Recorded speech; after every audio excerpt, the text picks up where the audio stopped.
Hello everybody, hope you're all doing well. Welcome back to more Esports Talk news. Today though, I introduce to all of you our brand new person to cover more news here on the channel, especially when it comes to Rainbow Six Siege and eventually more scenes as well. We've been overwhelmed with a lot of news here on the channel and I cannot do it by myself. So today I introduce to you guys my latest and greatest and my newest partner out there, Nicholas Dragone. I hope you all enjoy and we'll be back shortly with more news myself, but enjoy the new face. Hello, and I hope you're all having a wonderful day. My name is Nicholas Dragone. I'm the new guy here at Esports Talk, so you don't have to look at Jake's face every time you watch a video. You'll be seeing a bit more of mine, so I hope you like it. But we do have some follow-up news regarding the Pittsburgh Embers, as well as their roster and their former graphic designer. But if you are unaware, or if you didn't see the last video we dropped about the Pittsburgh Embers, they're an esports organization that has an NHL 19 team, as well as a Rainbow Six Siege team, and they used to have a Rocket League team as well. It's the same owner as who used to run Phoebe Esports, which is a whole separate story on its own, but it's also the same guy who was accused of not paying his players, as well as not paying the graphic designer that did the branding for the Pittsburgh Embers. But if you are aware of the whole situation already, I'll just get straight into it, I'll just get to the point. But if you're not, I will have a link in the description to our previous Pittsburgh Embers video. But we here at Esports Talk actually took the time to reach out to one of the players of the Embers. His name is Phozzo, just so we could get some clarification on everything and so that we could hear his and his team's side of the story. We reached out to him on Twitter and he replied pretty fast to us actually. We opened up by asking him if he could clarify any issues him and his teammates had, and he replied by telling us that they did not breach their agreement and that all the issues they had were public info that was brought to them, and then after they received unfavorable amendments to their contract and found out about Ryan's history, they said that the only logical and legal thing to do was leave. We then asked him what their ideal end result was from the situation and where they stand now, to which they said they want to find a new organization that would treat them the way they want to be treated and to go pro, and they said they're indifferent to the situation, they're just currently looking for an org to represent. They've had offers, but nothing concrete yet. So thank you, Phozzo, for your responses and for getting back to us quickly and professionally.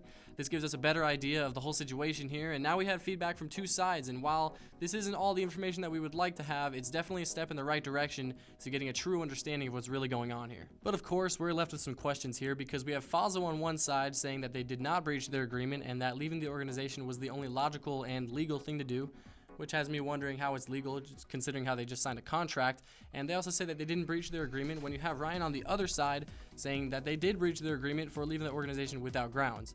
So it seems like there's a bit of misunderstanding here, and we're hearing two different things from two different sides, but some might find it easier to take sides considering Ryan's history. So after talking to Phozzo, we then attempted to make contact with Ryan, and we were successful. He started off with a pretty friendly reply, letting us know he'd be happy to provide us information, and he was very willing to help. So Ryan had an email conversation with Spencer, who is the owner of Siege.gg, and he forwarded us all that was said between them, starting with his interaction with Candor. And he sent us their Discord conversations, which has Candor sending Ryan an invoice for the work he did for them, saying the shirt doesn't have to be compensated for if he doesn't want to use it. And Ryan says it seems fair, and then tells him he's going to have him fill out tax forms so he can get paid because he expects to be working together more. So Candor says he'll fill it out, but then he decides he's going to leave the organization, so Ryan says he doesn't need a W-9 form. He asks Candor for his address so he can send him a check, and Candor doesn't respond.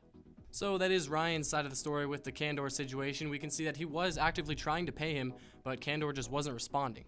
Then moving on to the Rainbow Six team, once they did qualify for Challenger League, the team felt that they were entitled to renegotiation, wanting salary in the league. So Ryan offered to remove the auto-renewal clause that would have extended the team's term for another year, then offered to increase their salary for when they would get to Pro League. Ryan then sends Ty Tangles, who is the player's agent, a document outlining some revisions to their contract, and Ty says it's fine, he'll speak to the team about it, but he asks if Ryan would be open to negotiating Pro League salary when they qualify, to which Ryan says they would have to set their salary ahead of time. Ryan says there's just not enough exposure for a Challenger League team to be worth salary. He says the players were aware of this, they signed the contract, they knew what they were getting into, and he encouraged them to look at the contracts carefully and to even have a lawyer look at it as well, and Phozzo says that they did. Then Ryan finally closes out his email to us, saying he didn't receive any updates from Ty, and then he gets an email from the team, and they say that they're going to use the force majeure clause to get out of the contract, which is primarily used for something like natural disasters or even war. So the players send signed letters stating their resignation, and Ryan says that the resignation is not allowed in the agreement, he's not releasing their obligations, and he's going to be pursuing damages against them for the breach of contract. So there you have it. We've got both sides of the story here, and thank you, Ryan, for responding to us because it does clear up some of the confusion. But I guess in the end, those players are going to be searching for a new organization to represent, and then you've got Ryan on the other hand who is seeking damages against those players. So maybe they can come to some sort of agreement. I don't really know, but really all we can do is just hope for the best for both parties involved. That does conclude today's video, though. Thank you all so much for watching. My name is Nicholas Dragone, and I hope you all have a wonderful day. Goodbye.